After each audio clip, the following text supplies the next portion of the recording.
ஜோதிட சத்குருஜி மெஹரு சேனலை சப்ஸ்கிரைப் செஞ்சவங்க சேனலில் ரெகுலர் அப்டேட்ஸ்களை உடனே பெற உடனே இந்த பெல் சிம்பலை கிளிக் பண்ணுங்க. ஜெம்ஸ் என்றாலே அது Sahajo Rajneesh gems and jewels தான். எங்கள் யோகரத்தின ஆபரணங்களின் வகைகள்: யோகரத்தின மோதிரங்கள், யோகரத்தின காதணிகள், யோகரத்தின நெக்லஸ்கள், யோகரத்தின பிரேஸ்லெட்கள், யோகரத்தின ஒட்டியானங்கள், யோகரத்தின வளையல்கள், யோகரத்தின மாங்கல்யங்கள், யோகரத்தின ருத்ராட்சங்கள் மற்றும் யோகரத்தினங்கள் பதித்த பூர்வ புண்ணிய அதிர்ஷ்ட தெய்வ டாலர்களை உலகிலேயே முதன்முறையாக செய்து தரும் ஒரே ஜெம்ஸ் அண்ட் ஜுவல்ஸ் எங்கள் Sahajo Rajneesh gems and jewels தான். எங்களுடைய யோக ஆபரணங்களை வேறு யாரும் செய்ய முடியாது. ஏனென்றால் ட்ரேட்மார்க் ரெஜிஸ்டர் செய்யப்பட்டது. எங்களுடைய தங்க ஆபரணங்கள் அனைத்தும் 916 KDM முத்திரை கொண்டது. SRGJ Sahajo Rajneesh gems and jewels, number 45/12, Quality Complex, first floor, Arunachalam Road, Saligramam, Chennai 6,93,000, opposite to Prasad Color Lab. Phone 04423760774 and 04423760772. Mobile 9840957612, 9952959962 and 99629400066. மனிதகுல வாழ்க்கையையும் வாழ்வியலையும் வழிநடத்தும் நவகிரகங்களும் இருப்பியலும்.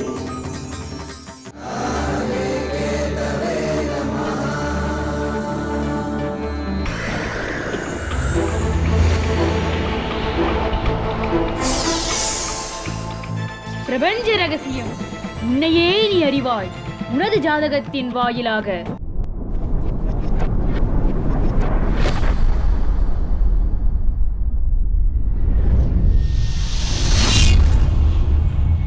Jyotida Satguruji Meheru, enlightened mystic through his own birth horoscope, an alchemist of astrology, for the first time in this world is transforming an individual through one's birth horoscope to a state of nirvana in this existence. Founder Sri Maha Meheru Jyotida Dhyanalayam, Trust Registered. Join his astrology therapy classes and attain bliss. உங்கள் ஜாதக வெற்றி அடைவது எப்படி? உங்கள் சுய ஜனன ஜாதகத்திற்குள் மறைந்திருந்து செயலாற்றும் இறைசக்தியை காலப்பாதைக்குள் நுழைந்து அறிந்து தெரிந்து கொள்ள வேண்டும். அப்போதுதான் உங்களுக்கு வெற்றி கிட்டும். இது எப்படி என்றால், உங்கள் பசிக்கு வேறொருவர் உணவருந்தினால் உங்கள் பசி தீராது என்பதை போல உங்கள் ஆன்மீக இறையொருள் பசியானாலும் சரி, உங்கள் வாழ்க்கைக்கு தேவையான பொருளாதார பசியானாலும் சரி, நீங்களே தேடி கண்டடைய வேண்டி உள்ளது. இதுதான் ஒரே வழி. காரணம், இது உங்கள் வயிற்றின் பசி. ஏதோ ஒரு ஜோதிடர் ஒரு நாள் உங்கள் ஜாதகத்துக்கு பலன் சொல்லி பலிப்பதென்பது அன்னதானத்தை போல, என்றாவது ஒரு நாள் கிடைப்பது போல. ஆனால் உங்கள் வாழ்நாள் முழுமைக்குமான பசிக்கும் சரி, உங்கள் எதிர்கால ஆசைகள் தொடர்பான பசி நிறைவேறுமா நிறைவேறாதா என்பதற்கு நீங்களே உங்கள் ஜனன ஜாதகத்தின் மூலம் அறிந்து புரிந்து செயலாற்றி வெற்றி பெற வேண்டும்.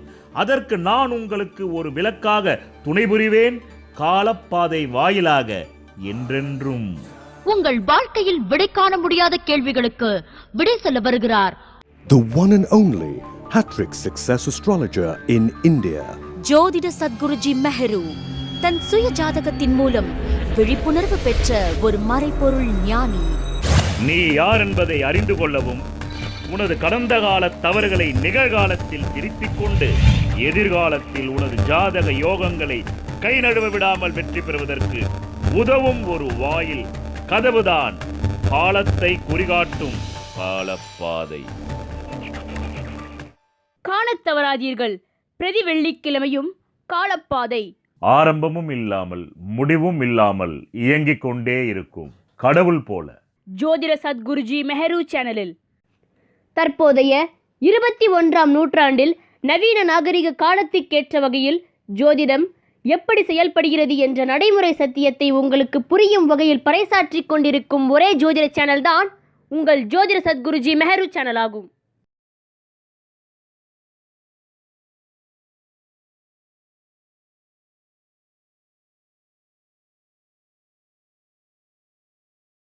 வணக்கம். என் உலகளாவிய ஜோதிட நண்பர்களே, அன்பிகளே, நான் தற்போது இந்த பதிவின் மூலமாக இது ஒரு விழிப்புணர்வு பதிவு.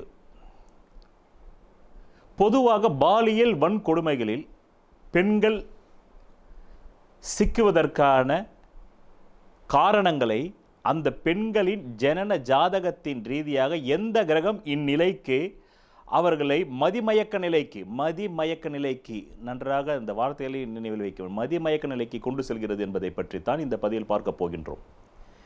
காரணம், நான் கடந்த ஷூட்டிங் இருக்கும்போது இந்த பொள்ளாச்சி பாலியல் விவகாரம் வரவில்லை. பொள்ளாச்சிக்கு நான் போயிருக்கிறேன். என்னுடைய அன்பு நண்பர் பரதன், அவர் நம்முடைய ஜோதிட சத்குருஜி மேல் சேனலிலே கூட ஒரு இன்டர்வியூ கொடுத்திருக்கிறார். விஜயை வைத்து 2 படம் பண்ணவர், பைரவா, அழகிய தமிழ் மகன். அவருடைய சொந்த ஊர் பொள்ளாச்சி. நாங்கள் எல்லாம் நண்பர்களோடு பேசும்பொழுது, எப்பேற்பட்ட நல்ல ஊரிலிருந்து வந்து இங்கே கூவமாற்று தண்ணீரை குடிக்கிறாரு, அவர் பொள்ளாச்சியிலிருந்து வந்து இங்கு பாவம் கஷ்டப்படுகிறாரே சினிமாவில் என்று நாங்கள் தூளில் எல்லாம் அவர் கதை ஆசிரியராக இருந்தார். அதாவது திரைக்கதை ப்ளஸ் வசனகர்த்தாவாக இருந்தார். அப்பொழுது பேசிக்கொள்வோம், நானும் தரணியும் எல்லாமே என் நண்பர்கள். அப்படி பேர்போன அந்த பொள்ளாச்சியில் நான் ஒரு முறை என் குடும்பத்தாரோடு 2000 போகும்பொழுது அவர் தான் எனக்கு வால்பாறையிலே வந்து காட்டேஜ் புக் செய்து கொடுத்தார். கிட்டத்தட்ட விடியற் காலை ஒரு 6 மணிக்கு என் மனைவி ஓ என்று கத்தினார். உடனே என்னவென்று பார்த்தேன். நான் கூட பயந்து புலிகிளி தான் வந்து விட்டது போலது. அங்கே தான் அப்பப்போ இந்த புலியெல்லாம் வருதுன்றாங்களே, ஏதோ புலிகிளி வந்துடுச்சு போல இருக்குதுன்னு சொல்லி பயந்தே தான். இல்லைங்க, இதை பாருங்கள் அப்படின்னு எங்கள் காட்டேஜை திறந்தால் பச்சை பசேல் இருந்தது. இதுக்கா இப்படி வந்து கத்துவேன், இன்னும் ஒரு 1/2 மணி நேரம் கொஞ்சம் எக்ஸ்ட்ரா தூங்கியிருப்பேனே, நான் ஏதோ புலி தான் வந்துடுச்சு போல இருக்குன்னு சொல்லிட்டு பயந்தேன். அப்படிப்பட்ட ஒரு பச்சை பசேல் என்று சொல்லக்கூடிய டாப் ஸ்லிப் என்ன, அந்த பொள்ளாச்சியின் அழகு என்ன, அப்படிப்பட்ட ஒரு வால்பாறை என்ன. அங்கே நாங்கள் ஒரு பாலாஜி டெம்பிள் என்று போனோம், பெருமாளின் டெம்பிள் வால்பாறையிலே. அது இன்றைக்கும் நினைவில் நிற்கிறது. அந்த பனி படர்ந்த இடத்திலே, அந்த பாலாஜி டெம்பிளிலே அந்த வெள்ளி பாத்திரங்கள், அதிலே துளசி தீர்த்தம், அதை வாங்கி குடித்த நினைவு இன்றும் பசுமையாக நினைவில் இருக்கிறது. இப்படிப்பட்ட ஒரு பொள்ளாச்சி கடந்த 20 நாட்களாக பத்திரிகைகளாலும் சோஷியல் மீடியாக்களிலும் பாலியல் வன்கொடுமை என்று போட்டால் பரவாயில்லை, அது என்ன பொள்ளாச்சி பாலியல் வன்கொடுமை. காரணம், அந்த பொள்ளாச்சியில் அது நடந்ததால் அது பொள்ளாச்சி. பொள்ளாச்சி என்றாலே இளநீருக்கும் பசுமை புல்வெளிக்கும் இயற்கை அன்னை வந்து அங்கு வந்து பிரமாதமான ஒரு இயற்கை சூழலுக்கும் பேர் போனது. அப்படிப்பட்ட பொள்ளாச்சியை என்று பாலியல் வன்கொடுமை இப்படி சொல்லி சொல்லி சொல்லி பொள்ளாச்சிக்கே போகக்கூடாது என்று சில பேர் என்னிடமே காதுபட பேசியிருக்கிறார்கள் என் கிளைண்ட்டுகள். ஐயோ, இனிமேல் பொள்ளாச்சிக்கே போயிடக்கூடாது சார், போய்ட்டால் நம்ம பொண்ணுங்களையும் கைப்பிடிச்சி யாரை வலிச்சிடுவாங்க போல இருக்குது அன்ற அளவுக்கு இந்த சோஷியல் மீடியாக்கள் வந்து செய்தி பரப்பியிருக்கிறது. இப்போது அந்த குற்றத்தில் ஈடுபட்ட ஆண்களை பற்றி நாம் பேச வரவில்லை. இந்த பதிவின் நோக்கம் அதுவல்ல. ஏனென்றால் அது சிபிஐ வசம் உள்ளது. எப்பொழுதுமே ஒரு தமிழர் பண்பாடிலே ஒரு பழமொழி உண்டு, கண்ணால் பார்ப்பதும் போய் காதால் கேட்பதும் போய் தீர விசாரிப்பதேமே. அதை தீர விசாரிப்பது நம் வேலை அல்ல, அது சிபிஐயின் வேலை, காவல்துறையின் வேலை, அரசாங்கத்தின் வேலை, சிபிஐயின் வேலை. அதை செய்து கொண்டிருக்கிறார்கள். அவர்கள் குற்றவாளிகளை தண்டிக்கப் போகிறார்கள். இது ஓகே. இப்போது நம் பதிவின் முக்கியத்துவம் என்ன? இது ஒரு விழிப்புணர்வு பதிவு. யாருக்கு விழிப்புணர்வு? பெண்களை பெற்ற பெற்றோர்களுக்கும் அந்த பெண்களுக்குமான ஒரு விழிப்புணர்வான ஒரு பதிவு. பொள்ளாச்சி பாலியல் வன்கொடுமை தான் வன்கொடுமை என்று இல்லை. சில பெண்களுக்கு வந்து சைல்டு அப்யூஸ் வருகிறது. சைல்டு அப்யூஸ், அதாவது அந்த பெண் குழந்தைகள் 4-5 வயதிலேயே கற்பழிக்கப்படுகிறாள். அதுவும் வன்கொடுமை தான். அதுவும் வன்கொடுமை தான். ஒரு தனி மனித ஆண் பெண்ணுடைய மனதை ஒரு மகானால் கூட தொட்டு பார்க்க முடியாது, ஒரு ஞானியால் கூட தொட்டு பார்க்க முடியாது, ஒரு தெய்வஞ்ச ஜோதிடனால் மாத்திரமே தொட்டு பார்க்க முடியாது, அறிந்து மருந்து தடவ முடியும். ஒரு ஜாதக கட்டம் என்னை போன்ற ஒரு ஜோதிடரிடம் வந்துவிட்டால் நாங்கள் ஒரு நிர்வாணம் பொம்மையை பார்க்கின்றோம். எங்களிடம் ஒரு ஜாதக கட்டம் வந்துவிட்டால் அது ஆணாக இருந்தாலும் பெண்ணாக இருந்தாலும் நாங்கள் ஒரு நிர்வாணமான பொம்மையை பார்க்கின்றோம். ஆனால் சமுதாய சட்டத்திட்டங்களுக்கு ஏற்ப what should del, what should not del, என்ன சொல்ல வேண்டும் என்ன சொல்லக்கூடாது என்ற ஒரு தர்ம நியாயத்திற்கு படி அந்த நேரத்தில் அவர்கள் கேள்வி என்னவோ அந்த கேள்வி நடக்குமா நடக்காதா, நடக்கும் என்றால் எப்போது நடக்கும், நடக்காது என்றால் எது வரையில் நடக்காது, பிறகு எப்போது நடக்கும், இல்லை எப்போதுமே நடக்காது, அவ்வளவுதான், அதோடு நிறுத்திக்கொள்வோம். பிறகு சில துணிவுள்ளவர்கள் தங்களை பற்றி அறிந்து கொள்ள வேண்டும் என்பவர்கள் என்னை போன்ற ஒரு தெய்வஞ்ச ஜோதிடனை நாடி மீண்டும் மீண்டும் அவர்கள் வந்து அன்பு வினாக்களை வைத்து என்னை நான் முழுவதும் தெரிந்து நான் ஒரு தீக்குள் இறங்கி வெளியே வரப்போகின்றேன், தீக்குள் விரங்கி வெளியே வரப்போகின்றேன். ஏனென்றால் தன்னை அறிவதை போன்ற ஒரு தைரியம் நீங்கள் 1000 பேரை கொல்பவனுக்கு கூட இருக்காது. உண்மையில் கொலை செய்பவன் அனைவருமே கோழைகள் என்பதை நீங்கள் ஒரு நிமிடம் மனதில் நிறுத்துங்க. அதுதான் உளவியல் உண்மை. ஹிட்லர் எல்லோரையும் கொல்ல நினைத்தான். அதற்கு என்ன காரணம் என்றால் அவன் சாவை கண்டு பயந்தான். யார் சாவை கண்டு பயப்படுகிறார்களோ அவர்களே கொலை செய்வார்கள். காரணம், நீங்கள் எதிராளியை கொலை செய்வதன் மூலம் உங்கள் மரணத்தை நீங்கள் சாகடித்து விட்டீர்கள் என்பதுதான் அதனுடைய உளவியல் தாக்கம். ஆக எந்த ஒரு தப்புமே நடப்பதற்கு முன்பு தான் அது நம் கையில் இருக்கிறது. நடந்துவிட்டால் பிறகு அந்த வன்கொடுமைக்கு அந்த பெண்கள் முழுதும் ஆளாகிவிடுகிறார்கள். ஸோ இந்த பதிவு முழுக்க முழுக்க பெண்களுக்கானது தான். ஆனால் ஆண்களும் வன்கொடுமைக்கு ஆளாகிறார்கள். நீங்கள் அவ்வப்போது தினத்தந்தி நாளிதழை பார்க்கலாம். நான் கடந்த 3 நாட்களுக்கு முன்பு கூட பார்த்தேன். போக்சோ சட்டம் என்ற ஒரு சட்டத்திலே ஒரு பெண் ஆசிரியை சிறையில் அடைக்கப்பட்டார். அதற்கு காரணம் 17 வயதே நிரம்பிய ஒரு ஆணோடு அந்த மாணவனோடு அவர் பள்ளியிலே ஒரு ஆசிரியர் அந்த மாணவன் +1 +2 படிக்கிறான். அவனோடு உடலுறவு வைத்திருந்ததால் கணவன் போய் கம்ப்ளைண்ட் செய்து கலெக்டரிடம் சொல்லி பிறகு அவரை போக்சோ சட்டத்தில் கைது செய்து உள்ளே தள்ளிவிட்டார்கள். விசாரணையில் அந்த பெண்மணி அவரோடு உறவு வைத்திருந்தார் என்று. ஆக இது பெண்ணால் ஒரு ஆணுக்கு, ஒரு ஆண் மாணவனுக்கு ஏற்படுகின்ற ஒரு பாலியல் வன்கொடுமை. பாலியல் ஓகே, வன்கொடுமை என்பது இதை இரண்டையும், இந்த 2 வார்த்தையிலும் பிரித்து நீங்கள் பொருள்படுத்திக் கொள்ள வேண்டும். பாலியல் என்பது கட்டுக்கடங்காத காமம் ஒரு ஆணும் பெண்ணிடத்திலே இருக்கும் பொழுது அதற்கு பக்கத்திலே தன்னை விட வயது குறைந்த ஆண் இருந்தாலும் அந்த பெண் பயன்படுத்திக் கொள்கிறாள். அப்படி இல்லை என்றால் அந்த ஆண் தன்னை விட வயதில் குறைந்த சிறு பிள்ளையாக இருந்தாலும் பயன்படுத்திக் கொள்கிறான்.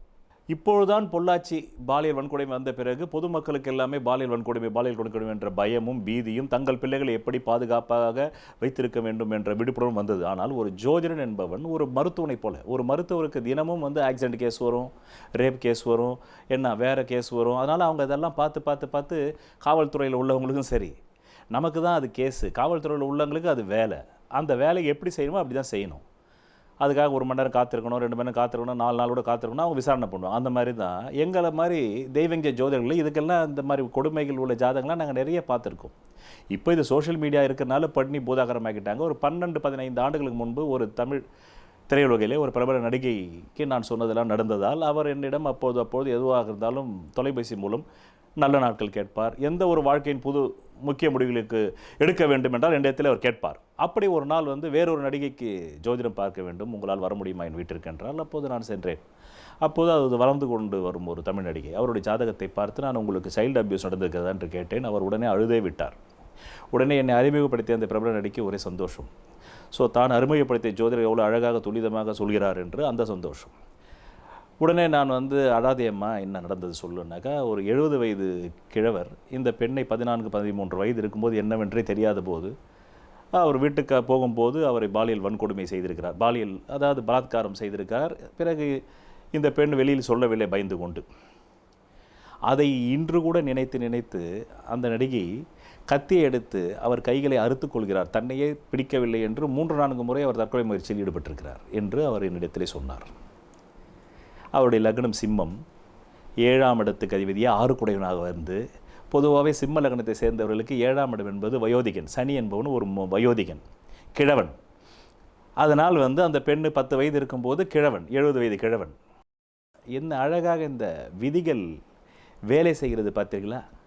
இப்படி அனுபவங்கள் எனக்கு ஒவ்வொரு நாளும் கிடைத்து கொண்டிருப்பதால் தான் இன்னும் இந்த ஜோதிட கலையை விட்டு நான் வெளியேறவில்லை. இல்லை என்றால் என்றோ இதை விட்டு நான் வெளியேறியிருப்பேன். ஆக இதை வைத்து தான் நானும் கேட்கிறேன். ஆக அந்த பெண்ணுக்கு அந்த காலகட்டத்திலே சனி திசை, செவ்வாயுடைய பார்வை, செவ்வாய் தான் வன்கொடுமை. இந்த செவ்வாய் சனி சிம்ம லக்னமாக யாருக்காவது 7 குடையவனை செவ்வாய் சேர்ந்தாலோ பார்த்தாலோ, ஒன்று வயோதிகனால் சைல்டு அபியூஸுக்கு அந்த பெண்கள், இது முழுக்க 90% பெண்களுக்கானது. பிறகு 10% ஆண்களும் உள்ளே வருவார்கள். இந்த பதிவு முழுக்க பெண்களை விழிப்புணர்வுப்படுத்தி அவர்கள் ஜாதக ரீதியாக பாலியல் வன்கொடுமையிலிருந்து தங்களை எப்படி தற்காத்து கொள்ள வேண்டும் என்பதற்கான ஒரு விழிப்புணர்வு பதிவே தவிர இது ஒரு அறிவுரை பதிவு அல்ல. இந்த உலகத்தில் யார் அறிவுரை சொன்னாலும் யாரும் கேட்கப் போவதில்லை. செவிடன் காதில் சங்கு, அதுதான். ஆனால் இது விழிப்புணர்வு.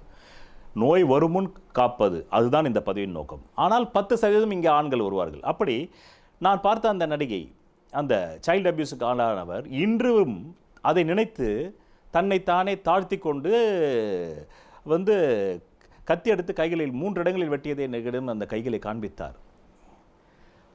காரணம், செவ்வாய் சனி சேர்ந்தால் ஒன்று கொலை அல்லது தற்கொலை, இன்னும் கேதுவும் கூட சேர வேண்டும். அவர் அந்த பெண்மணிக்கு சனி செவ்வாய் கேது சேர்ந்திருந்தது. இது வந்து கிழவனால் வர வேண்டும். அந்த பெண்ணுக்கு 10 வயது இருக்கும்போது 70 வயது கிழவனால் வந்தது. ஸோ இதே தான் உங்களுக்கு ஆண் பிள்ளையாக இருந்தால் கூட வந்துடும். அது ஹோமோசெக்ஸ் ரீதியாக கூட அவருக்கு பாலியல் வன்புறுத்தல் ஆணுக்கும் வரலாம், ஆண் குழந்தைக்கும் வரலாம், வந்திருக்கு. அதே மாதிரி பெண் மூலமாகவும் வரலாம், வந்திருக்கு. அதை நம்ம டெய்லி நாளிதழில் பார்க்குறோம். கடந்த 3 நாள் முன்னாடி நான் பார்த்தேன். போக்சோ சட்டத்தில் ஒரு பெண் வந்து அடைக்கப்பட்டால் 17 வயது மாணவனோடு, அந்த பெண்ணுக்கு 27 வயது. இதே மாதிரி வேற ஒரு ஸ்கூலில் இருக்கும்போது அந்த பெண்ணு அங்கே ஒரு மாணவனோட உணர்வு வச்சுருக்காங்க. ஆக இதுக்கெல்லாம் நவகிரகங்கள் தான் காரணம். அதனால்தான் என் பதிவில் நீங்கள் ஒவ்வொருவரும் உங்கள் சுய ஜனன ஜாதகத்திற்கு பிறப்பு முதல் இறப்பு வரை என்ன நடக்கும், அதிலிருந்து எப்படி நீங்கள் உங்களை தற்காத்துக் கொள்ளலாம் என்பதை நான் ஒவ்வொரு பதிவிலேயுமே 5 நிமிடங்கள் அது ஒரு விளக்கப்படமாக போடுகின்றேன். அதையும் சில பேர் வந்து ஆட் என்று நினைத்துக் கொள்கிறார்கள். ஆட் என்றால் நான் வந்து ஜொமேட்டோவை போட முடியும், பிறகு யூடியூபிலிருந்து பணம் வாங்கி கொண்டு பல ஆடுகளை உள்ள என்னால் வந்து போட்டுக்கொள்ள முடியும். அப்படி நான் செய்யவில்லை. இது வந்து ஒரு விழிப்புணர்வு. நான் வந்து வாய்ப்பு கிடைக்கும் நேரத்திலெல்லாம் ஒரு மனிதனை தன்னை தற்காத்துக் கொள்வதற்கான செய்திகளை விழிப்புணர்வு மூலம் நான் சொல்ல விரும்புகின்றேன். காரணம், இந்த பூமியில் நாம் இருக்கும் ஆயுள் 100 என்றால் கூட அதுவும் வந்து ஒரு வினாடியில் போய்விடும். அதனால தான் ஞானிகள் இன்று நீங்கள் வாழ்வதே ஒரு கனவு, நம் வாழ்க்கை 100 ஆண்டுகளுமே ஒரு கனவு என்கிறார்கள். அப்படி ஒரு வினாடியில் அந்த 100 ஆண்டுகள் போய்விடும். அதனால தான் டைம் இஸ் கோல்டு என்றார்களே தவிர. ஆக அந்த பெண்ணுக்கு வந்து செவ்வாய் சனி. ஆக அவர் ஓ என்று அழுதே விட்டாள். 10 வயதில் நடந்த ஒரு சம்பவத்தை அந்த பெண் இன்றும் நினைத்து நினைத்து நினைத்து நினைத்து வேதனை உறுகிறார் என்றால், பொள்ளாச்சி பாலியல் வன்கொடுமையில் என்ன நடந்தது என்று தெரியாது. ஒரு வீடியோ வருகிறது, என்னை அடிக்காதே அடிக்காதே அடிக்காதே என்கிறார்கள்.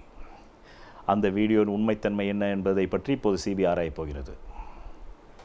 அது உண்மையா பொய்யா என்பதை பற்றி அது சிபிஐ வசம் உள்ளது. ஆனால் அதை கேட்கும்போது நெஞ்சம் பதைக்கிறது. ஆக ஒரு ஜோதிடனாக என்னால் இந்த சமூகத்திற்கு என்ன விழிப்புணர்வை தர முடியும் என்னும்போது தான் இந்த பதிவை நான் உங்களுக்கு தர விரும்புகின்றேன். ஆக பாலியல் வன்கொடுமை, இந்த இரண்டையும் பிரித்து நாம் பொருள்படுத்திக் கொள்ள வேண்டும். ஒரு வயது முதிர்ந்த பெண் ஒரு இளவயது மாணவனை பாலியல் ரீதியாகத்தான் அவர் பயன்படுத்திக் கொள்கிறாரே தவிர அதில் துன்புறுத்தல் என்பது எங்கும் இல்லை. அதேபோல் ஒரு ஆண் ஒரு பெண்ணை பாலியல் ரீதியாக பயன்படுத்திக் கொள்ளும் போது அங்கு வன்கொடுமை இல்லை. வன்கொடுமை வர வேண்டும் என்றால் அதற்கான எப்படிப்பட்ட ஜாதக கிரக அமைப்பை ஒரு பெண் பெற்றிருப்பாள் என்பதை பற்றி இப்போது நான் சொல்கின்றேன், குறிப்பெடுத்துக் கொள்ளுங்கள். உங்கள் ஜாதகத்திலே லா என்று இருக்கும். அந்த லா என்பதுதான் லக்னம். பொதுவாக இந்த கிரக இதை பற்றி இந்த ஜோதிடத்தின் வயது என்பது 10,000 ஆண்டுகளுக்கு முன்பு. இந்த ஜோதிடத்தின் வயது என்பது 10,000 ஆண்டுகளுக்கு முன்பு சித்தபுருஷர்களும் முனிபுங்கவர்களும் மகான்களும் இறை தேடுதல் இறைஞர்களும் கூறியது நான் 15 ஆண்டுகளுக்கு முன்பு பார்த்த நடிகையின் ஜாதகத்திலே பொருந்துகின்றது. பிறகு அதே நடிகையின் போல நான் பல நடிகைகளை பார்த்திருக்கேன். பல பெண்களுக்கு, பல குடும்ப பெண்களுக்கு, எத்தனையோ பேருக்கு நான் பார்த்திருக்கிறேன். சில பேர் வந்து தைரியமாக நாங்கள் சொன்ன உடனே அதை ஒத்துக்கொள்வார்கள். சில தைரியம் இல்லாதவர்கள் ஒத்துக்கொள்ள மாட்டார்கள். அவர்களை நாங்கள் வந்து உடனே வந்து சரி என்று விட்டு வேறு விஷயங்களுக்கு வந்து விடுவோம். காரணம் என்னவென்றால், என்னுடைய பழக்கம் என்னவென்றால், என்னிடத்திலே ஒரு ஜாதகம் வந்தால் நான் முதலில் கடந்த காலத்தில் நடந்த தசாபுக்திகள் ரீதியாக ஒரு 4-5 கேள்விகளை கேட்பேன். அது என்ன தசை நடந்திருக்கிறதோ அதை கேட்டாற்போல் கேட்பேன். அதையெல்லாம் அவர்கள் சரி என்று சொன்னால்தான் அவர்கள் ஜாதகம் வேலை செய்கிறது என்று ஒரு நிர்ணயத்திற்கு வந்து பிறகு நம் எதிர்கால பலன்களை கூறலாம். அப்பொழுதுதான் அது நடக்கும். ஏனென்றால் சில ஜாதகங்கள் சரியான தேதி மாதம் நேரத்தில் குறிக்கப்பட்டதா, கணிக்கப்பட்டதா, பிறகு அது சரியான நேரம், தேதி, மாதம், வருடம், இடம் இதெல்லாம் சரியாக இருக்கிறதா என்பதை ஒரு செக் செய்ய வேண்டும்.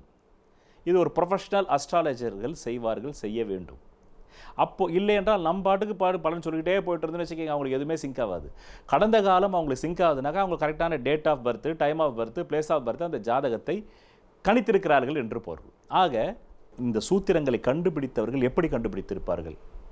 ஒரு நிமிடம் அதனுடைய முன்னுரையை சொல்லிவிட்டு பிறகு பெண்கள் ஜனன ஜாதகத்தில் எப்படிப்பட்ட கிரக அமைப்புகள் இருந்தால் அவர்கள் பாலியல் வன்கொடுமையில் சிக்குவார்கள், அப்படிப்பட்டவர்கள் எப்படி தங்களை தற்காத்துக் கொள்ள வேண்டும் என்பதை பற்றியும் சொல்கிறேன். இந்த உலகத்திலே கவிஞர்களாகட்டும், பாடகர்களாகட்டும், ஓவியர்களாகட்டும், இசைத்துறையை சார்ந்தவர்களாகட்டும், இசை மேதைகளாகட்டும், அது தியாகராஜ சுவாமிகளாக இருந்தாலும் சரி, அவர்கள் தான் அனைத்து சுரங்களையும் கொடுத்தார். அதை வைத்து தான் இன்றைக்கு சப்த சுரங்களே வந்தது. அந்த மும்மூர்த்திகள் என்று சொல்லக்கூடிய தியாகராஜ சுவாமிகள் மும்மூர்த்திகள் அவர்களாக இருந்தாலும் சரி, யாரெல்லாம் படைப்பாற்றலை இந்த பூமிக்குள் கொண்டு வந்தார்களோ, அது மிஸ்டிக்காக இருந்தாலும் சரி, சித்தர்களாக இருந்தாலும் சரி, ரிஷிகளாக இருந்தாலும் சரி, முனிப்பொங்கோர்களாக இருந்தாலும் சரி, அவர்கள் தான் இந்த ஜோதிட விதிகளை படைத்தார்கள். அந்த விதிகளைத்தான் 15 ஆண்டுகள் முன்பு நான் ஒரு நடிகைக்கு சொல்லும்போது அவள் அழுகிறாள். அப்படி என்றால் அந்த விதி எந்த அளவுக்கு விஞ்ஞானத்தை விட தாண்டி மேலாக பலிக்கிறது என்று வியக்கும் போது, இவர்கள் எப்படி இதை படைத்தார்கள் என்பதை பற்றி ஒரு முன்னுரை சொல்லிவிட்டு நான் பிறகு பாலியல் வன்கொடுமைக்கு ஆளாகும் பெண்ணின் ஜாதக கிரக அமைப்பு எப்படி இருக்கும், அவர்கள் எந்த மாதிரி தற்காப்பு நடவடிக்கைகள் எடுத்துக்கொண்டால் அந்த சிக்கலில் அவர்கள் சிக்காமல் இருக்கலாம் என்பதை பற்றியும் கூறுகின்றேன். இவர்கள் எல்லாமே மிஸ்டிக் ஆகட்டும், சித்தர்களாகட்டும், எப்படி இந்த கணித சூத்திரங்களை இவ்வளவு அழகாக படைத்தார்கள் என்றால், அந்த காலத்திலே அவர்கள் எல்லாம் தங்களை நான் என்பதை இழக்கும் அனுபவத்தை மிக மிக யதார்த்தமாக பெற்றிருந்தார்கள். எது தங்களிடம் புதுமையானது வருகிறதோ, எது தங்களிடம் ஜோதிடத்திலே ஒரு புது பாயிண்ட் கிடைக்கிறதோ, அதெல்லாம் தங்களுக்கானதல்ல, அது பரமாத்மாவின் பிரசாதம் என்று சித்தர்கள் நினைத்தார்கள், முனிப்பொங்கர்கள் நினைத்தார்கள், 18 சித்தர்கள் நினைத்தார்கள், சப்த ரிஷிகள் நினைத்தார்கள். சப்த ரிஷிகள் பிரதானம், சப்த கிரகங்களை போன்ற சப்த ரிஷிகள் பிரதானம். அவர்களெல்லாம் தங்களுக்கு ஜோதிடத்திலே என்ன விதமான விதிகளை அவர்கள் கண்டுபிடித்து சமைப்பது 10,000 ஆண்டுகளுக்கு. ஜோதிடத்தை பொறுத்தவரையில் வேதங்களை விடவும் பழமையானது ஜோதிடம். பாலகங்காதர திலகர் கூறுகிறார், வேதங்கள் மிகவும் பழமையானவை என்று கூறுகிறார். ஆனால் நான் கூறுகின்றேன், வேதங்களை விடவும் பழமையானது ஜோதிடம். காரணம், ரிக்வேதம் தோன்றியது, மனிதகுலம் தோன்றியது 95,000 ஆண்டுகளில். ஆனால் அதற்கு முன்பும் ஒரு யோகம் இருந்ததல்லவா, துவாபர யுகம், அதற்கு முன்பும் திரேதா யுகம், அதற்கு முன்பும் கிருத யுகம். அந்த யுகத்திலும் ஜோதிடம் கையாளப்பட்டிருப்பதற்கான சான்றுகள் நமக்கு ராமாயணத்தில் தெரிகின்றது, மகாபாரதத்தில் தெரிகின்றது. ஆக வேதங்களை விடவும் பழமையானது ஜோதிடம். அதனால்தான் வேதத்தின் கண் ஜோதிடம் என்று சொல்லப்படுகிறது. அப்படிப்பட்ட இந்த பல லட்சம் ஆண்டுகளுக்கு முன்பே இந்த சோதிட சாஸ்திரம் கண்டுபிடிக்கப்பட்டு மீண்டும் பிரளயம் முத்தமிழ் சங்கத்திலே, மதுரை முத்தமிழ் சங்கத்திலே பல வெள்ளத்திலே அடித்து கொண்டு போய் மண்ணுக்குள் புதைக்கப்பட்ட நூல்கள் போய் எஞ்சியதை மீண்டும் கிடைத்து, அதிலிருந்து கிடைத்த சூத்திரங்களை இவ்வளவு அழகாக நான் ஒரு நடிகைக்கு சொல்வது, 15 ஆண்டுகள் முன்பு பாலியல் வன்கொடுமையில் சிக்கினாயா என்றால் சிக்கினேன் என்று சொல்கிற அந்த சூத்திரம் வேலை செய்கிறது என்றால், இதையெல்லாம் படைத்தவர்கள் 100% நம்பினார்கள். இதை நாங்கள் படைக்கவே இல்லை, எங்கள் மூலமாக பரமாத்மா படைத்துக் கொள்கிறார், எங்கள் மூலமாக பரமாத்மா இந்த உலகத்திற்கு விளக்கொளியை ஏற்றிக் கொண்டிருக்கிறார் என்பதை அவர்கள் பரிபூர்ணமாக நம்பினார்கள். எப்பொழுதெல்லாம் ஒரு தனி மனிதனுக்கு ஏதாவது ஒரு ஆற்றல் இயற்கையிடமிருந்து கிடைத்தால் அது உடனடியாக தன்னுடைய ஆற்றல் என்று தான் நினைப்பான். அதை முதலில் பிரித்து பலன் பார்க்க அவனுக்கு தெரியாது. ஆனால் நாள் போக அதே போன்ற ஆற்றல்கள் அவனிடம் அதிகம் கிடைக்க ஒரு நாள் அவன் சொல்லி கை தூக்கி விடுவான் கிருஷ்ணா என்று. நிச்சயம் நான் இல்லாத போதுதான் பரமாத்மாவின் பிரசாதமாக இந்த ஜோதிடத்தில் 27 நட்சத்திரங்களை கண்டுபிடிக்கப்பட்டது. 108 பாதங்கள் ஒரு நட்சத்திரம் 4 பாதங்கள், 27 × 4 108 பாதங்கள் கண்டுபிடிக்கப்பட்டது. 27 நட்சத்திரங்கள் கண்டுபிடிக்கப்பட்டது, 108 பாதங்கள் கண்டுபிடிக்கப்பட்டது. 12 ஜோடியாக் சைன் என்று ஆங்கிலம் சொல்லக்கூடிய 12 ராசிகள் கண்டுபிடிக்கப்பட்டது. பிறகு ஒரு ராசியின் கொள்ளளவு 30 டிகிரி, 12 ராசியின் கொள்ளளவு 360 டிகிரி. பிறகு ஜோதிடத்திலே 12 பாவகாரகத்துவம் கண்டுபிடிக்கப்பட்டது. பிறகு ஆதிபத்திய காரகத்துவம் கண்டுபிடிக்கப்பட்டது. பிறகு கிரகங்களுக்கு நட்பு, பகை, சமம் கண்டுபிடிக்கப்பட்டது. பிறகு கிரகங்களின் பலம் அறிதல், கிரகத்தின் ஆட்சி, கிரகத்தின் உச்சம், கிரகத்தின் நீச்சம், பிறகு கிரகத்தின் அஸ்தங்கத தோஷம், பிறகு ஷட் பலம். ஷட் என்றால் 6. ஒரு கிரகத்திற்கு 6 விதமான கிரக பலங்கள் உண்டு. தினபலம், பட்சபலம், காலபலம், நைசர்கிக பலம், பிறகு பாவபலம், பிறகு சப்தவர்க்கஜ பலம், பிறகு ஷோடச வர்க்கம். ஷோடசம் என்றால் 16.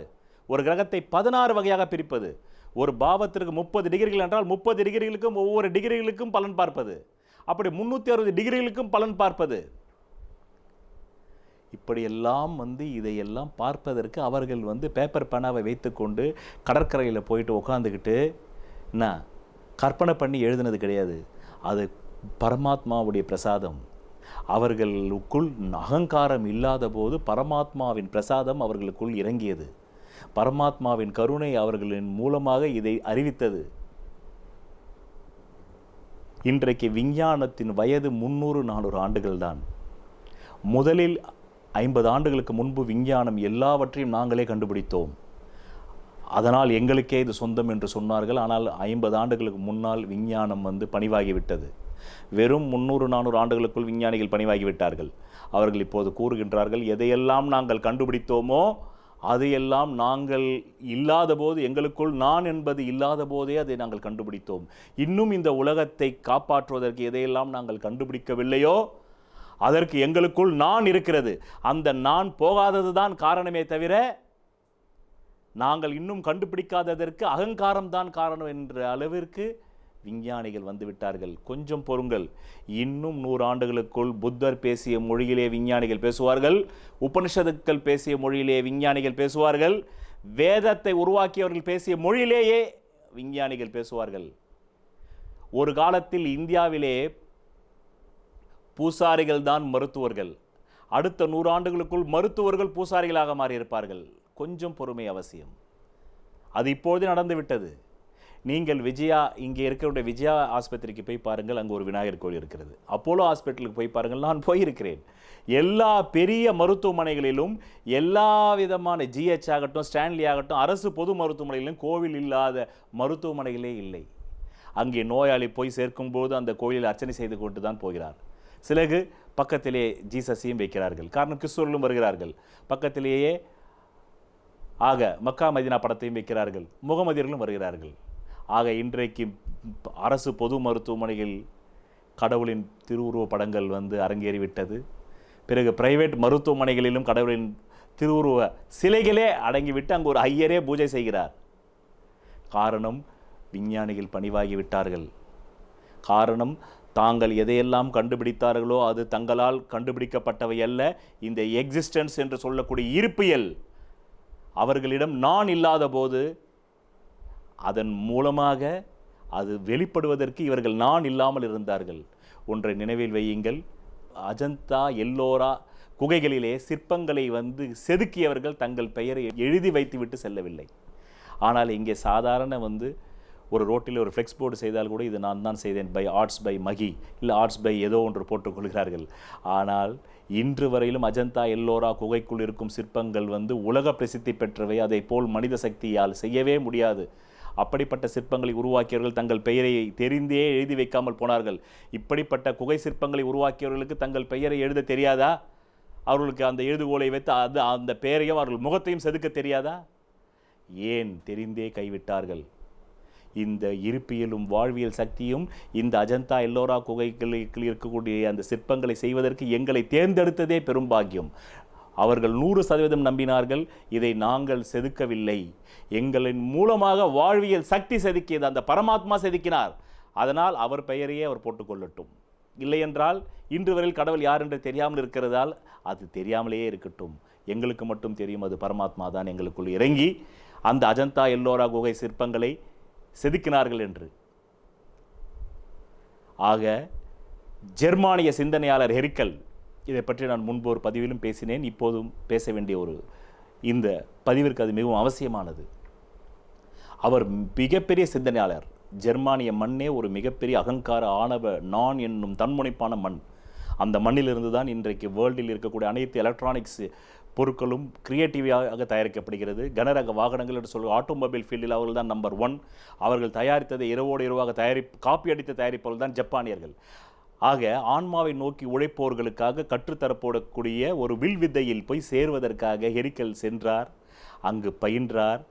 ஆனால் அங்கு முன்பே சொல்லப்பட்டு விட்டது, எங்களுக்கு நீ வில்லை அடிப்பதில் எங்களுக்கு எந்த விதமான விருப்பமும் இல்லை, எங்களுடைய விருப்பமெல்லாம் உன்னுடைய நான் அகந்தை அழிய வேண்டும், அதனால் நீ இந்த வில்லை ஒரு வட்டத்தை போட்டு நடுவில் ஒரு கரும்புள்ளியை வைத்து அந்த புல்சையில் நீ அடிக்கிறேன் என்ற தன்முனைப்பு இல்லாமல் வாழ்வின் ஆதார சக்தி உன் மூலமாக, உன் கண்களின் மூலமாக குறிப்பார்த்து அந்த வட்டத்திற்குள் இருக்கக்கூடிய அந்த கரும்புள்ளியை புல்சை அடிக்க வேண்டும். அவர் 3 ஆண்டுகள் பயிற்சி பெற்றார். நடக்கவே இல்லை. ஒவ்வொரு முறையும் துல்லித தாக்கல் நடத்தினார். விஷயம் நடக்கவே இல்லை. உடனே குரு வந்து தலையை தொங்க போட்டு கொண்டார். பிறகு அது கடைசி நாள். இனி அவரால் வந்து தெளிவாக தெரிந்துவிட்டது, நம்முடைய மனம் அகங்கார மனம், நம்முடைய மனம் ஆணவ மனம், நம்முடைய ஜெர்மானிய மனம் நம்முடையது. ஆக இனி நாம் இங்கே வாழ்க்கையின் ஆதார சக்தி குறிப்பார்த்து அடிப்பதற்கு சாத்தியமில்லை. நானே தான் அடித்துக் கொண்டிருக்கிறேன் என்பது எனக்கே தெரிகிறது. அதனால் நான் தோற்றுவிட்டேன் என்று பொட்டி படுக்கையில் எடுத்துக்கொண்டு குருவின் அருகாமையில் வந்து அமர்ந்தார். குரு வேறொரு மாணவனின் மூலமாக அதை முயற்சித்து கொண்டிருந்தார். இப்போது எந்த விதமான நிர்மலமான கண்களோடு தனக்கு அதற்கு மீது எந்த பற்றும் இல்லை என்று குருவை உற்று நோக்கினார். என்ன அதிசயம்! இவ்வளவு நாட்கள் குரு 3 ஆண்டுகளாக தனக்கு பயிற்றுவிக்கும் போது கூட அவர் மிகச்சரியான தாக்குதலைத்தான் நடத்தினார். அந்த வட்டத்திற்குள் உள்ள அந்த கரும்புள்ளி அடித்தார். ஆனால் நான் என்ற தன்முனைப்பு இல்லாமல் வாழ்வின் ஆதார சக்தி அவருடைய கண்ணின் வழியாகவும் கைகளின் வழியாகவும் குறிப்பார்த்ததை தவிர அந்த குரு பார்க்கவில்லை என்பது சட்டென்று ஒரு வினாடியில் புரிந்து கொண்டு உடனடியாக வில்லையும் அம்பையும் கையில் எடுத்து அடித்தார். உடனே குரு சிரித்து கொண்டே, நீ சாதித்து விட்டாய், நீ அதை சாதித்து விட்டாய் என்று சொன்னார். ஹெரிக்கல், நினைவில் வையுங்கள், ஹெரிக்கல் தன்னுடைய சுயசரிதையில் எழுதி வைத்திருக்கிறார். இப்பொழுது நான் எப்பொழுது வில்லையும் அம்பையும் எடுத்து அடிக்கின்றேன், வாழ்வின் ஆதார சக்தி எப்பொழுது என் மூலமாக வில்லையும் அம்பையும் எடுத்து அடிக்கின்றது என்பது இப்பொழுது எனக்கு தெரிந்துவிட்டது என்று ஹெரிக்கல் ஒரு இடத்திலே எழுதி வைத்திருக்கிறார். நன்றாக நினைவில் வையுங்கள். நான் 2011, 14, 16 ஹேட்ரிக் சக்சஸ் தந்தது அப்போது நான் இல்லாத போதுதான். நான் ஜெயா டிவியிலே அழைக்கப்படுகின்றேன். 2011 எல்லா சேனல்களுமே டிஎம்கே வரும் என்று சொல்கிறது. அங்கே முதலில் ஸ்டார்ட் கட் கேமரா என்றார்கள். அதற்கு முன்னன்னு என்னுடைய பதிவை எடுத்தார்கள், ஒரு டெஸ்ட் ஷூட் எடுத்தார்கள். பிறகு மறைந்த ஜெயலலிதா அம்மையாரிடம் அனுப்பினார்கள். அங்கிருந்து செய்தி வந்தது, முதலில் வந்து என்னை பேச வைக்க வேண்டும் என்று. காரணம், இவருடைய வாய்ஸ் கன்வின்ஸாக இருக்கிறது, இவர் பேசட்டும், இவர்தான் கணீர் என்று துல்லிதமாக பேசுகிறார் என்று எனக்கே அந்த வாய்ப்பு முதலில் தரப்பட்டது. முதலில் நான் தான் பேசினேன். அப்போது நான் உள்ளே இல்லவே இல்லை. எனக்குள் வாழ்வின் ஆதார சக்தி இறங்கி பேசியது. பிறகு 2வது முறை பார்லிமெண்ட் எலெக்ஷனிலும் நான் இல்லாமல் தான் அங்கே உட்கார்ந்தேன். என் உடம்பை இந்த இருப்பியல் பயன்படுத்தி கொண்டது. 3வது முறையும் அப்படியே நடந்தது. இன்னும் சொல்லப்போனால் 3வது முறை நான் சொல்லும்பொழுது டிவிகளிலே டிஎம்கே லீடிங் என்று வருகிறது. மாலன் என்று ஒருவர் அங்கே ஜெயா டிவியில் இருந்தார். நான் பேசிக்கொண்டு பிரேக் முடித்தவுடன் என் காதிலே, அவர் மாலன் என்று எனக்கு தெரியாது, ஒரு வழுக்கு மண்டையாக இருந்தார். அவர் நாம் தோற்றுவிட்டோம் என்கிறார். உடனடியாக நான் என் மனைவியை கூப்பிட்டு, நான் இங்கே போர்க்களத்தில் அமர்ந்திருக்கிறேன், அவர் வந்து அபசகமாக பேசி கொண்டிருக்கிறார், என்ன சொல்கிறார்னா, இல்லை அப்படி தான் வருதுங்க, தபால் ஓட்டிலெல்லாம் டிஎம்கே வந்து முன்னணியில் இருக்குது, அப்படி தான் இருக்குன்னாங்க. மீண்டும் வந்து செகண்ட் பிரேக் வந்தது. மீண்டும் வந்து 1.5 மணி நேரம் பேசினேன். நான் இல்லை, எனக்குள் பரமாத்மா இறங்கினார். பரமாத்மாவே அதை சொன்னார். ஆக இந்த முன்னுரை எதற்காக என்றால், இன்றைக்கு பொள்ளாச்சி பாலியல் வன்கொடுமையில் இறங்கிய அனைத்து பெண்களுமே நானோடு தான் அந்த இடத்திற்கு சென்றிருக்க வேண்டும். அவர்கள் எப்படி சென்றார்கள் என்றது அவருடைய மனசுக்குத்தான் தெரியும். அதை பற்றி நான் வந்து விமர்சிக்க வரவில்லை. ஆனால் என் கண்ணோட்டத்தில் இதை பார்க்கின்றேன். உங்களுக்குள் நான் இருந்திருக்க வேண்டும். நான், என் காதலன் அழைக்கின்றான். அங்கே போனவர்களை பற்றி செய்தித்தாள்களை நான் படித்து தெரிந்து கொண்டதை உங்களோடு பகிர்ந்து கொள்கிறேன். நீங்களும் படித்திருப்பீர்கள். அந்த திருநாவுக்கரசு என்கின்ற அந்த அக்யூஸ்டும், பிறகு சபரிராஜன் என்கின்ற அந்த அக்யூஸ்டும், பிறகு சதீஷ் என்கின்ற இன்னொரு அக்யூஸ்ட் என்று நினைக்கிறேன். அந்த 3 அக்யூஸ்டுகளுமே இன்றைக்கு அக்யூஸ்டுகளாக தான் அவர்கள் பிடிபட்டிருக்கிறார்கள். அவர்கள் 3மே பெண்களுக்கு வலை வீசியதாகவும், காதல் வலை வீசியதாகவும், அந்த காதல் வலை வீசியதின் காரணமாக இந்த பெண்கள் அவர்களை நம்பி அங்கே செல்கிறார். ஆக இந்த பெண்களுக்கும் தெரியாது அவர்கள் கெட்டவர்கள் என்று. காரணம், எல்லாருடைய முகமொழியும் வந்து பார்ப்பதற்கு நீட்டாக இருக்கிறது. அதில் எல்லோரும் படித்தவர்கள் வேறு, பணக்கார வீட்டு பிள்ளைகளாக இருக்கிறார்கள். பணக்காரன பெரிய பணக்காரர் இல்லை, வாழ்வாதாரத்துக்கு தேவையானதை விட ஒரு மிடிலை விட அப்பர் மிடில் என்று சொல்லலாம். அப்படி தான் வந்து நான் பத்திரிகையில் படிக்கும்போது தெரிந்து கொண்டேன். அதற்காக 1,00,000 கோடிக்கு அதிபதி, 1000 கோடிக்கு அதிபதி அப்படியெல்லாம் இல்லை. பார்க்கின்ற போது அவர்கள் வாழ்விலுக்கு தேவையானதை விட அதிகமாக வைத்து கொண்டிருக்கும் ஒரு அப்பர் மிடில் கிளாஸை போல் தான் தெரிகிறது. ஸோ இவர்களுக்கு காதல் வலை வீசியிருக்கிறார்கள். அவர்கள், நான் வா உன்னை பாலியல் வன்கொடுமை செய்ய போகிறேன், நிர்வாணமாக படம் எடுக்கப் போகிறேன் என்றால் எந்த பெண்ணும் போயிருக்க மாட்டாள். ஆக அன்பாக பேசி நான் உன்னை காதலிக்கிறேன் அல்லது நான் உன்னுடைய நட்பாக இருக்கிறேன் என்று ஒரு இடத்திற்கு வர சொல்லி அந்த இடம்தான், அந்த இடத்துக்கு போன பிறகுதான் அங்கு வன்கொடுமை அரங்கேற்றப்பட்டதாக செய்தித்தாள்களில் படித்திருக்கிறோம். நானும் அப்படித்தான் படித்தேன். ஆக இங்குதான் விஷயமே இருக்கிறது. அப்படி என்றால் இவர்கள் அதை நம்பினார்கள். வெறுமனே நம்பிக்கை என்பது குருட்டுத்தனமானது. நம்பிக்கை கதவுகளை திறக்கவும் செய்யும், நம்பிக்கை கதவுகளை மூடவும் செய்யும். எல்லா மதங்களும் கடவுளை நம்பு நம்பு நம்பு என்கிறது. காரணம், நம்பினால்தான் நீ ஒரு செயலில் இறங்குவாய். நீ நம்பவே இல்லை என்றால் செயலில் இறங்கவே மாட்டாய்.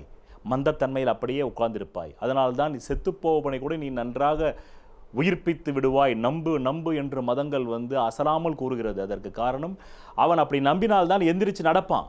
அப்போதான் அவனுடைய உடம்புல நோய் எதிர்ப்பு சக்தி வேலை செய்யும்.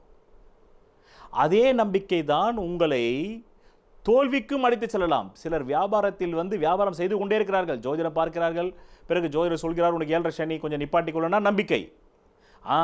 நான் என்ன நம்புறேங்க, எல்லா மதங்களும் நம்பிக்கைன்னு சொல்லுது, எல்லா தத்துவ நூல்களும் நம்பிக்கைன்னு சொல்லுது, நான் நம்புறேங்க. என்னதான் 7.5 சனியாக இருந்தாலும், என்னதான் அர்த்தாசிரம சனியாக இருந்தாலும், என்னதான் அஷ்டமத்து சனியாக இருந்தாலும், என்னதான் 6, 8, 12 கோடி தசையாக இருந்தாலும் நான் நம்பி ஜெயிப்பேன்னு சொல்லி அந்த நம்பிக்கை அவருடைய வீழ்ச்சிக்கும் காரணமாகிறது.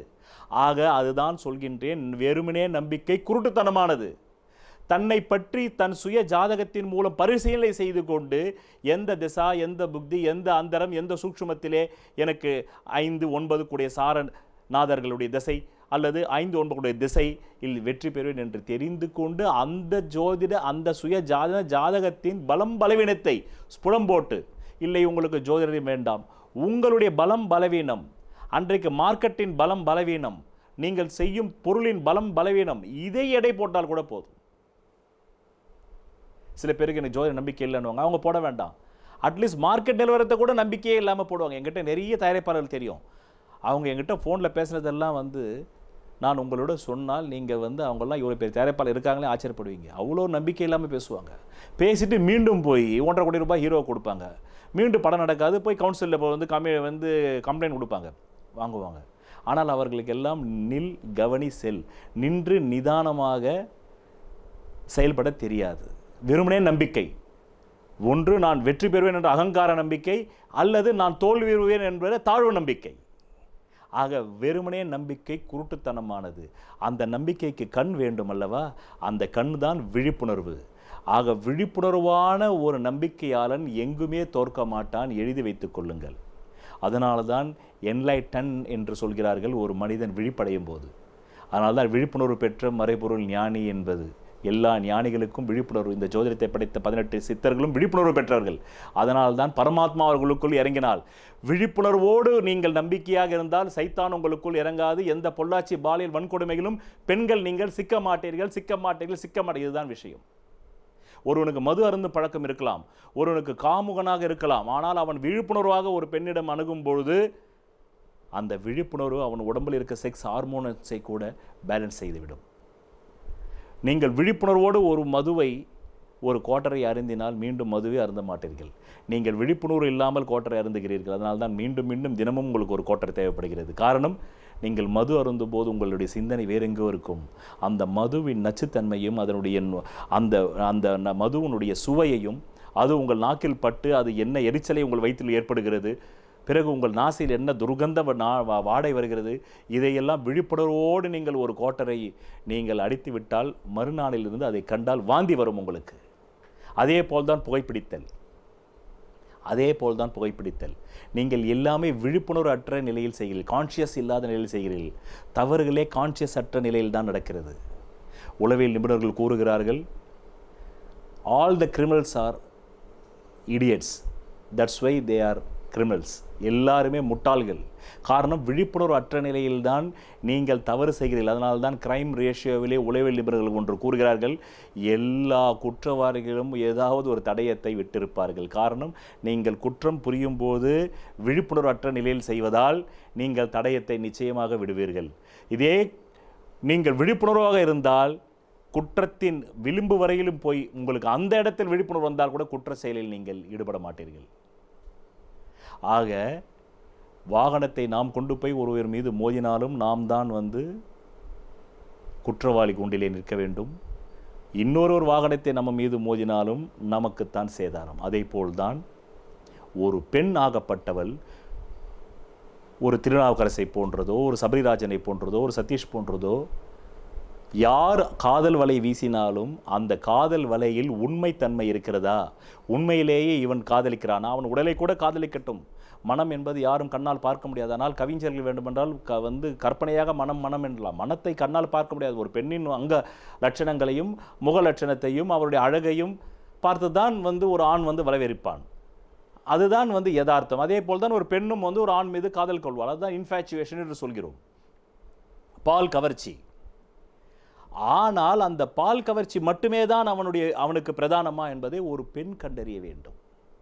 ஏன் பெண் மட்டுமே கண்டறிய வேண்டும் என்று நான் சொல்கின்றேன் என்றால், ஆணை விடவும் பெண் தான் உளவியல் ரீதியாக முதிர்ச்சி பெற்றவள்.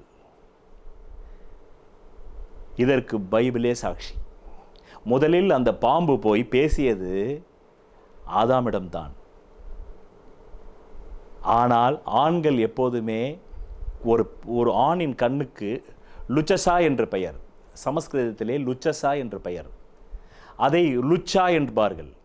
நம் ஊரில் கூட லுச்சான்னா தெரியும். லுச்சா என்றால் மிகவும் கேவலமானவன் என்ற அர்த்தம், மிகவும் அநாகரிகமானவன் என்ற அர்த்தம். ஒரு ஆண் எப்போதுமே கண்களாலேயே ஒரு பெண்ணை கற்பழித்து விடுவான். ஆக சமஸ்கிருதத்திலே கண்களுக்கு பெயர் லுச்சா, அதுதான் லுச்சச்சா. ஒரு ஆணின் கண்கள் என்பது அவனுடைய ஆண் குறிக்கு ஒப்பமானது. அதனால்தான் பெண்களை பாலியல் ரீதியாக ஒரு ஆண் கண்களால் பார்க்கும்போதே அவன் கற்பழித்து விடுகிறான். அதனால்தான் இந்தியாவிலே ஒரு அற்புதமான பெயர் தந்தார்கள். அப்படியே ஒரு ஆண் தன் கண்களாலேயே ஒரு பெண்ணை உடலின் அங்கங்களை ஊடுருவி சென்று அது ஒரு ஆண் குறியை போல வேலை செய்யும் போது அவனுக்கு பெயர், இந்தியாவிலே வைத்த பெயர் லுச்சா. பார் எப்படி லுச்சா போல் பார்க்கிறான். இவெல்லாம் அம்மா அப்பா கூட பிறக்கலையா, இவெல்லாம் இவெல்லாம் தாய் தங்கையோட பிறக்கலையா அப்படின்னு சொல்லுவாங்க நம்ம இந்திய பெண்கள். அதற்கு பெயர் லுச்சச்சா. அதுதான் லுச்சா ஆனது. லுச்சா என்றால் சமஸ்கிருதத்திலே கண்களை குறிக்கிறது. ஆனால் பெண்கள் என்பது வாயு, காதுகள். அதனால்தான் மார்க்கெட்டிங் தொழிலில் இருப்பவர்கள் ஆண் வேலைக்கு சென்ற பிறகுத்தான் வருவார்கள். காரணம், ஒரு ஆண் இருக்கும்போது அவன் கண்களால் பார்த்த உடனே விரட்டி விடுவான். நாங்கள் கீழே போர்டு போட்டிருக்கோம் தெரியாதா, இங்கெல்லாம் மார்க்கெட்டிங் சம்மந்தப்பட்ட ஆளுங்கள்லாம் உள்ள வரக்கூடாது, போ போ போ அப்படின்னு சொல்லிட்டு ஒரு ஆண் வீட்டில் இருக்கும்போது எந்த ஒரு பொருள் விற்பனை பிரதிநிதியும் வீட்டுக்கு வரமாட்டான். அவங்களுக்கு நல்லா தெரியும் ஆண் எப்படியும் 9 மணிக்கெலாம் வேலைக்கு போயிடுவார். 9 மணிக்கு மேலே தான் வருவாங்க, அதுவும் மதியான 11 மணிக்கு தான் வருவாங்க. ஏன்னா பெண் எப்போதும் கேட்டலில் மிகவும் சுவாரஸ்யமுடையவள். ஜப்பானிலே ஒரு போட்டி வைத்தார்கள், பொய் சொல்லும் போட்டி. அந்த பொய் சொல்லும் போட்டியில் வெற்றி பெறுபவனுக்கு 1,00,000 ஜப்பான் காசுகள் தரப்படும் என்றார்கள். எல்லா கவிஞர்களும் கலந்து கொண்டார்கள். பொய் மீது பொய் சொன்னார்கள், பொய் மீது பொய் சொன்னார்கள். யாருக்கும் பரிசு கிடைக்கவில்லை. ஒரு சாதாரண மனிதன் சாதாரண சாமானியன், அவன் அறிவாளி இல்லை, அவன் சொன்னதற்கு முதல் பரிசு கிடைத்தது. அவன் சொன்ன பொய்க்கு. அவன் சொன்ன பொய் இதுதான்: ஒரு மாலை நேர பூங்காவிலே 2 பெண்களும் அமர்ந்து கொண்டு 1 மணி நேரம் மௌனமாக இருவரும் பேசிக்கொள்ளாமல் இருந்தார்கள் என்று சொன்னான். அவன் அந்த ஜப்பானுடைய 1,00,000 காசுகளை தட்டி சென்றான். அதுதான் மிக சிறந்த பொய், அதுதான் மிக சிறந்த விஞ்ஞான உண்மை என்பதற்காக அவனுக்கு தரப்பட்டது. ஏனென்றால் எந்த ஒரு பார்க்கிலுமே 1 மணி நேரம் 2 பெண்கள் அமைதியாக இருக்கவே மாட்டார்கள், பேசுவார்கள். அப்படி பேசுவதே அவன் பேச மாட்டான் என்று சொல்லி பரிசை தட்டி சென்றது தான் பொய். அந்த பொய்க்கு தான் அவனுக்கு கிடைத்தது அந்த பரிசு. ஆக பெண்கள் எப்போதுமே காதுகளின் மீது தான் அதிக கவனம் செலுத்துவார்கள். அவர்கள் நிறைய கேட்பார்கள். பிரசங்கத்திற்கு கூட போபவர்கள் எல்லாமே பெண்கள் தான், ஆண்கள் இல்லை. ஆக இயேசுநாதர் சிலுவையில் அறையப்பட்ட போது கூட அவருடைய 12 சீடர்கள் ஓடி ஒளிந்து விட்டார்கள். அப்பொழுது கூட மேரி மக்தலேனா பிறகு 2 பெண்கள் தான் அவரை சிலுவையில் இறக்கினார்கள். இதையெல்லாம் நான் ஏன் ஓமானப்படுத்தி கூற விரும்புகின்றேன் என்றால், ஆணை விடவும் பெண் துணிவுள்ளவள், தைரியசாலி. அந்த துணிவு விவேகம் இல்லாமல் செல்லும் போது இப்படிப்பட்ட பொள்ளாச்சி பாலியல் வன்முறை கொடுமைகளில் அவர் சிக்கிக்கொள்கிறார்கள். ஆணை விட எப்போதுமே பெண் தான் துணிவுள்ளவள். சதுரங்க விளையாட்டில் கூட ராஜாவிற்கு ஒரே ஒரு மூவ் தான். லெஃப்ட்ல ஒரு மூவ் பண்ணிக்கலாம், ஸ்ட்ரெயிட்டா 4 direction, north south east west, பிறகு north west, north east, south east, south west, இப்படி 8 டைரக்ஷனுக்கு கிங்குக்கு ஒரே ஒரு மூவ் தான். கியூன் தான் மொத்த இடத்தையும் போய் அடிச்சிட்டு. இது சதுரங்க விளையாட்டு, செஸ் என்று சொல்வார்கள் ஆங்கிலத்தில். பிறகு சிங்கங்களில் கூட பெண் சிங்கம் தான் வேட்டைக்கு செல்லும்.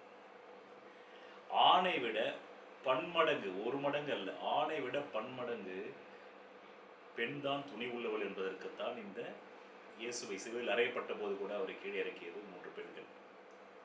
ஆனால் அந்த துணிவுதான் அவர்களுக்கு எந்த சாகசத்தையும் செய்ய தூண்டுகிறது. அதனால்தான் இந்து மதத்திலே பெண்ணை சக்தி என்கிறார்கள். சிவம் என்றால் சவம் என்று பெயர். தூய தமிழில் சிவம் என்றால் சவம். அந்த சவம் என்றால் ஒன்றுமற்ற தன்மை, சுத்த சைத்தன்யம். அதுதான் புத்தர் நிர்வாணா என்றார். மகாவீரர் அதைத்தான் மோட்சம் என்று இந்து மதம் வர்ணிக்கிறது. அந்த சிவம் வேலை செய்ய வேண்டும் என்றால் பெண்ணான சக்தி அந்த ஆணை தூண்டி எழுப்ப வேண்டும். பைபிளின் படி பார்த்தால் கூட முதலில் அந்த பாம்பு ஆதாமிடம் தான் சொன்னது. அவன் உடனே இம்மெச்சூர்டாக, சைல்டிஷாக, முதிர்ச்சற்றவனாக, அதை எப்படி நான் சாப்பிட முடியும், கடவுள் அந்த ஒரு கனியை தவிர நீ இந்த தோட்டத்தில் எல்லாவற்றையும் சாப்பிடலாம் என்று கூறியிருக்கார், நான் சாப்பிட மாட்டேன் என்று கூறிவிட்டது. பிறகு அந்த பாம்பு ஏவாளிடம் முயற்சியது. ஏனென்றால் பெண்கள் காதுகளின் வழியாக வாழ்பவர்கள், ஆண்கள் கண்களின் வழியாக வாழ்பவர்கள். அதற்குத்தான் நான் உங்களுக்கு இந்தியாவிலேயே சமஸ்கிருதத்தில் உச்சா என்றால் ஆணின் கண்கள், அது ஒரு கூர் வாளை போன்றது. கிட்டத்தட்ட ஒரு ஆணின் கண்கள் அவருடைய ஆண் குறிக்கோ நிகரானது.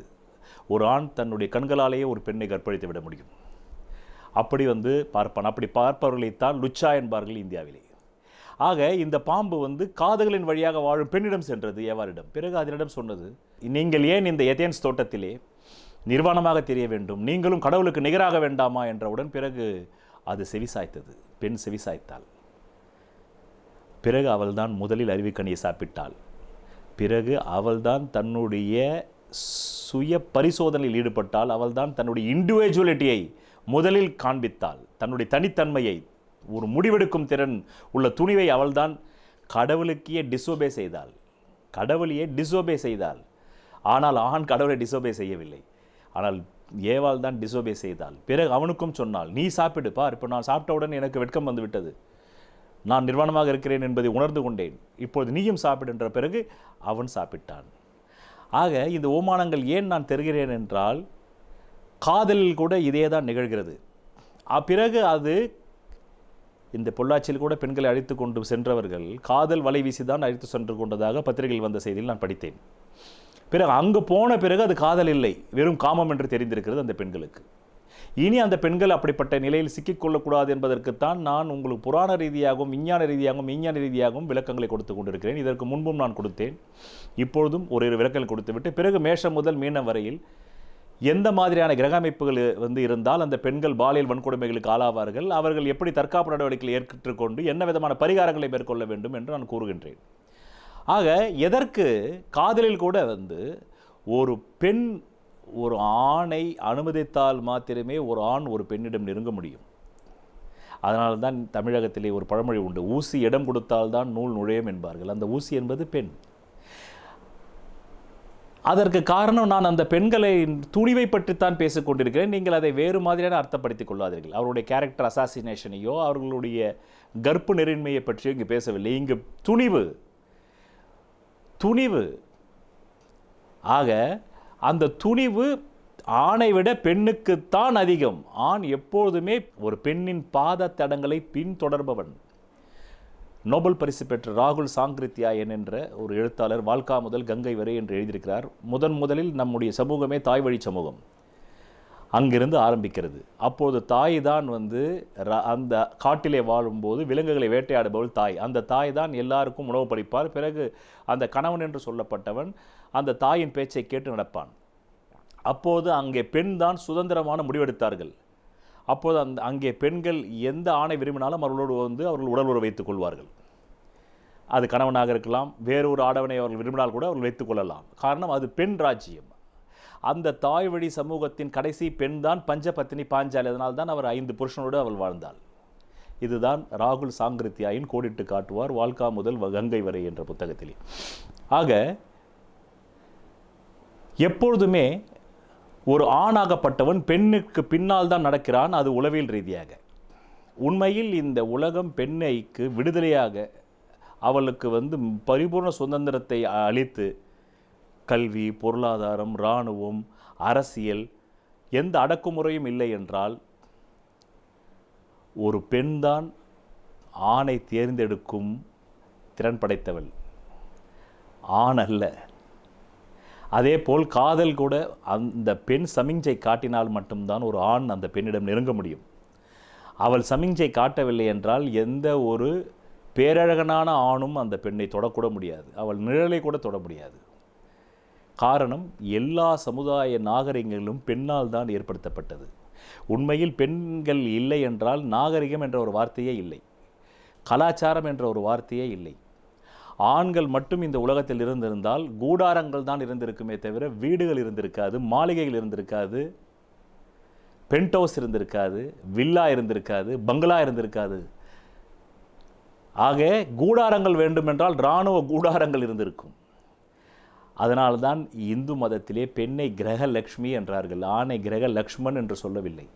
பெண்தான் கிரக லக்ஷ்மி. ஒரு ஆண் இருக்கும் வீட்டை போய் பாருங்கள், அங்கே அரை மணி நேரம் உட்கார முடியாது. ஒரு பெண் வாசம் செய்யும் வீட்டில் போய் பாருங்கள், அது தங்கையாக இருக்கலாம், அக்காலாக இருக்கலாம், தாயாக இருக்கலாம், அல்லது மனைவியாக இருக்கலாம், அல்லது காதலியாக கூட இருக்கலாம், இல்லை லிவிங் டுகெதராக கூட இருக்கலாம்.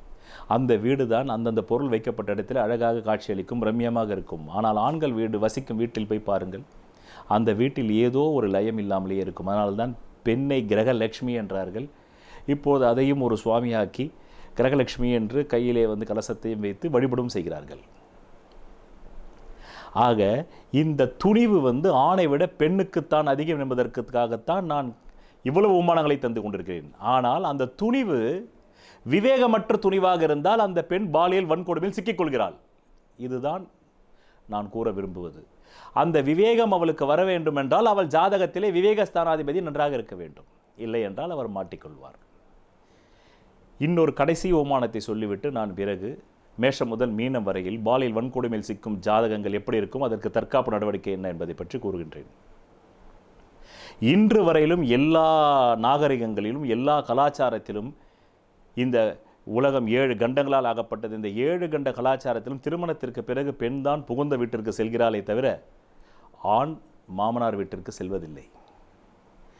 இதுதான் அவளுடைய துணிவுக்கு காரணம். காரணம், அந்த ஆண் அவ்வளவு கோழையானவன். காரணம், அவனுக்கு அவ்வளவு பயம். பெண் வீட்டிற்கு சென்றால் அங்கே முரடனான அண்ணன் இருந்தால் அடித்து விட்டால் பிறகு அவனுக்கு ஈகோ வலிக்கும். பிறகு மாமனார் கடிந்து கொண்டு அவர் அடித்து விட்டார், இல்லை அவர் அடிக்கும் போல் பேசிவிட்டால் பயம், த்ரெட்டு. ஏன்னா அந்த குடும்பம் புதுசு, அந்த குடும்பத்தில் உள்ள அத்தனை பேருடைய கேரக்டர் இவனுக்கு தெரியாது, பயந்துடுறான். ஆனால் பெண் டேர் டெவிலாக உள்ளவரா, கையில் அந்த குடும்பத்தை எடுக்கிறா.